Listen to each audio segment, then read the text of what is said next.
ഒരു വ്യക്തി ഒരു ജ്യോത്സ്യരെടുത്ത് ഒരു ഒരു ചോദ്യകർത്താവ് ചോദിക്കുമ്പോഴും നമുക്ക് ആകെ വേണ്ടത് എന്താണ്? നമ്മൾക്കൊരു സ്റ്റാർട്ടിങ് പോയിന്റ് കിട്ടും, നമ്മൾക്കൊരു ആരൂഢം കിട്ടണം.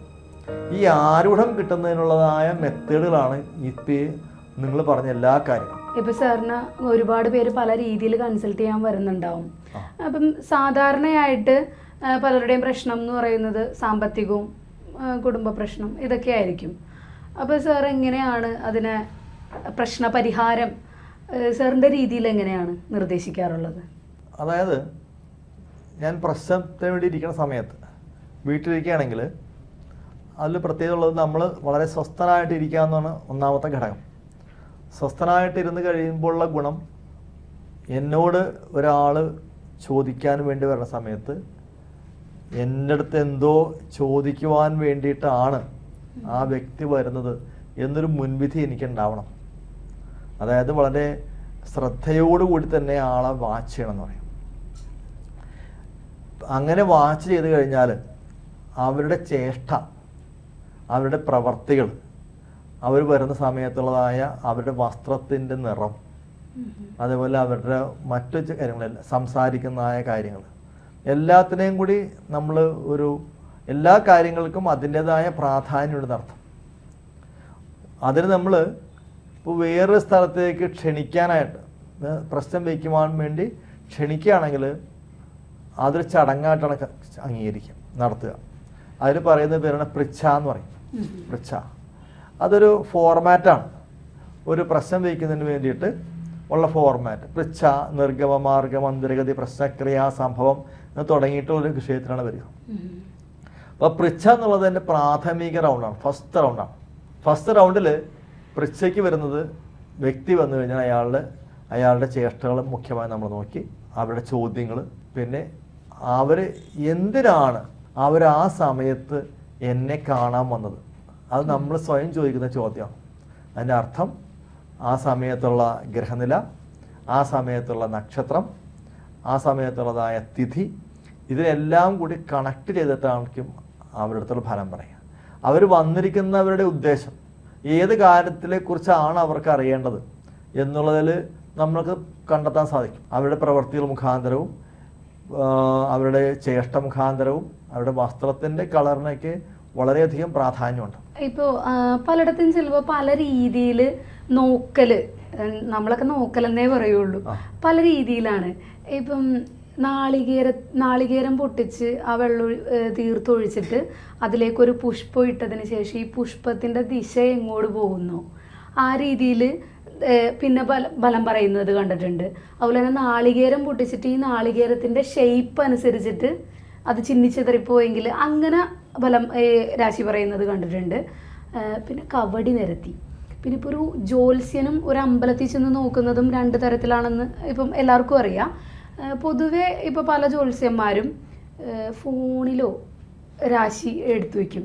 അതായിരിക്കുമോ നിങ്ങൾ ഈ വരച്ചെഴുതുന്നതാണോ? ഏതായിരിക്കും നല്ലതെന്ന് തോന്നുന്നത്? ഒന്നാമത്തെ ചോദ്യം നാളികേരത്തിൽ എന്താണെന്നുള്ളതാണ്. സാധാരണഗതിയിൽ നാളികേരത്തിൽ നമ്മൾ രാശി നോക്കി ചിന്തിക്കുന്നത് ഈ കല്ലിടുക എന്ന് പറയും. ശിലാസ്ഥാപനങ്ങളൊക്കെ നടത്തുന്ന സമയത്ത് പണ്ട് തുടങ്ങിയുള്ള ആചാരമാണ് നാളികേരം ഉടച്ചിട്ട് ഒരു പുഷ്പം ഇട്ടിട്ട് കണ്ടെത്തുക. ഇതിൻ്റെയൊക്കെ ബേസിക് തിയറി നമ്മൾക്കൊരു ആരൂഢം കണ്ടെത്തുക എന്ന് മാത്രമാണ്. നമ്മൾ സംസാരിക്കുന്നതായ ഈ സമയത്ത് ഇപ്പോഴൊരു രാശിചക്രം നമ്മുടെ മനസ്സിലുണ്ട്. ഇപ്പോൾ നമ്മൾ കബഡി വയ്ക്കുന്നതിന് വേണ്ടി രാശിചക്രം വരയ്ക്കുമ്പോഴും അത് എത്രയോ ദിവസങ്ങൾ നമ്മളത് കൈകാര്യം ചെയ്തിട്ടുള്ളതാണ്.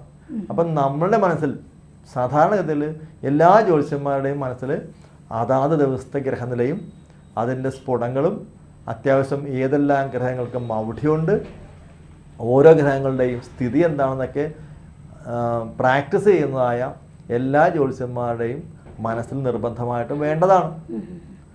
അതിൻ്റെ വിഷ്വലായിട്ടുള്ള വേറെ വിഭാഗമാണ് വരുന്നവരിലുള്ള രീതികൾ. അപ്പോൾ അതിൽ ചോദിക്കുന്ന സമയം, ഇപ്പം മൊബൈൽ നോക്കി എന്നുള്ളതിൽ നോക്കി പറയണമെന്ന് വെച്ചാൽ നമ്മൾ ചോദിക്കുന്ന സമയമാണ്. ആ ചോദിക്കുന്ന സമയത്തുള്ളതായ നമ്മുടേതായ ചേഷ്ടകൾ, നമ്മൾ എന്ത് പ്രവൃത്തിയിൽ ഇരിക്കുന്ന സമയത്താണ് ആ ചോദ്യം. പിന്നെ ചോദിക്കുന്ന സമയം, അതിന് നമ്മൾ പറയുന്നത് ഉദയരാശി എന്നാണ്. സാധാരണഗതിയിൽ 2 മണിക്കൂർ ഗ്യാപ്പുള്ളതായ 2 മണിക്കൂർ ഡ്യൂറേഷൻ ഉള്ളതായ 12 രാശികളാണ് ഉള്ളത്. ഇപ്പോൾ സൂര്യൻ രാവിലെ ഒന്ന് ഉദിക്കുകയാണെങ്കിൽ ഇപ്പോൾ കന്നിമാസം ആയിരിക്കുന്നത് കൊണ്ട് കന്നിരാശിയിലായിരിക്കും സൂര്യൻ നിൽക്കുക. അപ്പോൾ ഉദയരാശി എന്നുള്ളത് കന്നിരാശിയാണെന്ന് നമുക്ക് ഉറപ്പിക്കാം. കുറച്ച് സമയം അത് ഡിപ്പെൻഡ് അപ്പോൾ അതിൻ്റെ ഡ്യൂറേഷൻ നിശ്ചയിക്കുന്ന എപ്പോഴും സൂര്യൻ മാസങ്ങളുടെ ദിവസം വെച്ചിട്ടാണ്. 1-ാം തീയതി ആണെങ്കിൽ 2 മണിക്കൂർ ഉണ്ടാവും, 10-ാം തീയതി ആണെങ്കിൽ അതിൻ്റെ ഒരു 2/3 ഉണ്ടാവുള്ളൂ. അങ്ങനെയൊക്കെയാണ്, അതൊരു കാൽക്കുലേഷനാണ്. അപ്പോൾ നാളികേരത്തിലിട്ട് കാണുന്നതും ഒരു വ്യക്തി ഒരു ജ്യോത്സ്യരെടുത്ത് ഒരു ചോദ്യകർത്താവ് ചോദിക്കുമ്പോഴും നമുക്ക് ആകെ വേണ്ടത് എന്താണ്?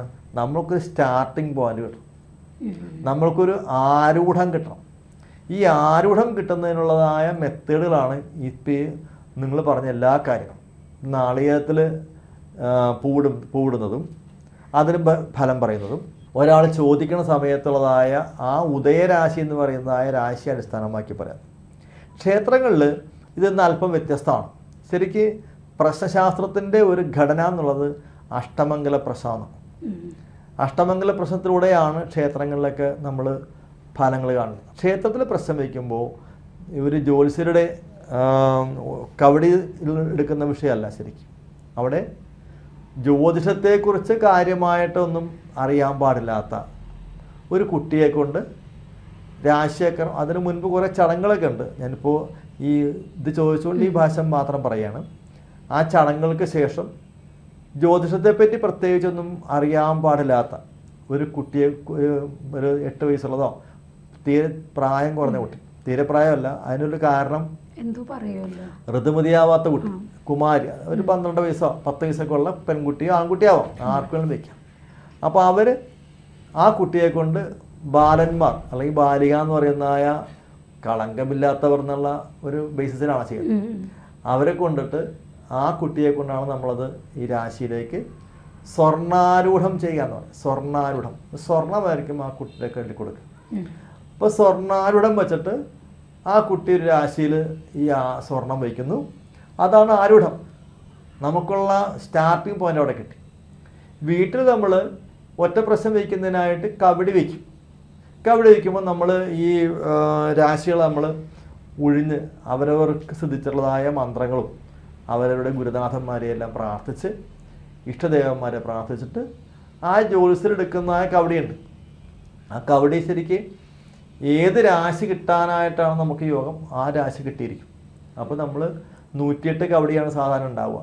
ആ കബഡിയിൽ ഒരു വിഭാഗം നമ്മൾ ഒരു പകുത്തെടുത്ത് കഴിയുമ്പോൾ ഒരു 10 എണ്ണം കിട്ടിയിട്ടുണ്ടെങ്കിൽ 10 എണ്ണമാണ് 10ാമത്തെ രാശി, കുംഭം രാശിയായിരിക്കും ഫലം. അപ്പോൾ നമ്മൾക്കൊരു രാശി കിട്ടാൻ, ഒരു ഫലം പറയുന്നതിന് നമ്മൾക്കൊരു സ്റ്റാർട്ടിങ് പോയിന്റ് വേണം. ആ സ്റ്റാർട്ടിങ് പോയിന്റ് കിട്ടാൻ വേണ്ടിയിട്ടാണ് നമ്മൾ ഈ മെത്തേഡൊക്കെ ഉപയോഗിക്കുന്നത്. മെത്തേഡുകൾ പലതുണ്ടാവും, പക്ഷേ അതിൻ്റെ ബേസിക് ആയിട്ടുള്ള കാര്യം ആരൂഢം കിട്ടുക, നമ്മൾക്ക് തുടങ്ങുവാനുള്ള ആരൂഢം കിട്ടുക, നമ്മളുടെ സ്റ്റാർട്ടിങ്. അതായത് നമ്മൾ ജാതകത്തിലാണെങ്കിൽ ലഗ്നം എന്ന് പറയും, അതിന് നമ്മൾ ഉദയലഗ്നം എന്നൊക്കെ പറയാം. ഇത് നമ്മൾ അല്ലാതെ എടുക്കുന്ന രീതിയാണ് പ്രശ്നശാസ്ത്രത്തിലുള്ളതാണ്. താമ്പൂലം കൊണ്ട് എടുക്കുമല്ലോ നമ്മൾ, താമ്പൂലം കൊണ്ടും സെയിം മെത്തേഡാണ്. അതിൽ ഒരു രീതി ആചാര്യം പറഞ്ഞിട്ടുണ്ട്. താമ്പൂലം കൊണ്ട് നമ്മൾ രാശി എടുക്കണമെങ്കിൽ അതിന് താമ്പൂല സംഖ്യാനാം ദ്വിഗുണാം ശരഖനാം എന്ന് പറഞ്ഞ പ്രമാണമുണ്ട്. താമ്പൂല സംഖ്യയെ 2 കൊണ്ട് ഗുണിച്ച് 5 കൊണ്ട് ഗുണിച്ച് 1 ചേർത്ത് 7 കൊണ്ട് ഹരിച്ച് ശിഷ്ടം വരുന്ന ഗ്രഹം സൂര്യൻ മുതൽ ക്രമത്തിലായിക്കൊള്ളൂ എന്ന് പറയാം. അപ്പോൾ അതിന് വേറൊരു വ്യത്യാസമുള്ളത്, ഈ താമ്പൂല ഗ്രഹത്തിൽ സൂര്യൻ മുതൽ ശനി വരെയുള്ളതായ ഗ്രഹങ്ങൾക്ക് സ്ഥാനം കൊടുത്തിട്ട് ആ പ്രശ്ന ദിവസം അല്ലെങ്കിൽ പ്രശ്നം ചിന്തിക്കുന്ന ദിവസം ആ ഗ്രഹം ഏത് രാശിയിലാണോ നിൽക്കുന്നത് അതായിരിക്കും ആരൂഢം. അപ്പോൾ ഇപ്പോൾ ഉദാഹരണത്തിലാണെങ്കിൽ ഒരു താമ്പൂലാരൂഢത്തിലാണെങ്കിൽ ഒരിക്കലും ഗ്രഹങ്ങളില്ലാത്ത രാശി കിട്ടില്ല. ഇപ്പോൾ ഒരുപാട് കുറച്ച് രാശികളിൽ ഗ്രഹങ്ങളില്ലാത്ത ഉണ്ടാവും മിക്കവാറും, കാരണം 9 ഗ്രഹങ്ങളല്ലേ ഉള്ളൂ. അപ്പോൾ ചിലപ്പോൾ ഈ ഏത് രാശി എടുത്തു കഴിയുമ്പോഴും താമ്പൂലത്തിലൂടെ എടുക്കുമ്പോൾ ഗ്രഹങ്ങൾ നിൽക്കാത്ത രാശി കിട്ടലുണ്ടാവില്ല. ഈ ഓരോ ഗ്രഹങ്ങൾക്കാണ് അവിടെ പ്രാധാന്യം വരിക. പക്ഷേ ഏകത്തിൻ്റെയും അടിസ്ഥാനമായ ഘടകം ആരൂഢം കണ്ടെത്തുക, സ്റ്റാർട്ടിംഗ് പോയിന്റ് എവിടെ നിന്ന് വേണം, എങ്ങനെ തുടങ്ങണം എന്നറിയണം. അപ്പോൾ അതാണ് അതിൻ്റെ basic theory. Thank you sir. ജ്യോതിഷമോ വാസ്തുവോ പൂജയോ നിങ്ങൾക്ക് ആവശ്യമുണ്ടോ? താഴെ കാണുന്ന നമ്പറിൽ വാട്സപ്പ് ചെയ്യൂ. നിങ്ങൾ ചെയ്യേണ്ടത് ഇത്രമാത്രം: താഴെ കാണുന്ന നമ്പർ നിങ്ങളുടെ മൊബൈലിൽ സേവ് ചെയ്യൂ. അതിനുശേഷം ഞങ്ങളുടെ നമ്പറിലേക്ക് വാട്സപ്പിലേക്ക് ഹായ് അയയ്ക്കൂ. ജ്യോതിഷ സംബന്ധമായ എല്ലാ ആവശ്യങ്ങൾക്കും ABC മലയാളം നിങ്ങളോടൊപ്പമുണ്ട്. ജ്യോതിഷവുമായി ബന്ധപ്പെട്ട എല്ലാ വിശേഷങ്ങളും നിങ്ങളിലേക്കെത്താൻ ABC ജ്യോതിഷം സബ്സ്ക്രൈബ് ചെയ്യുക.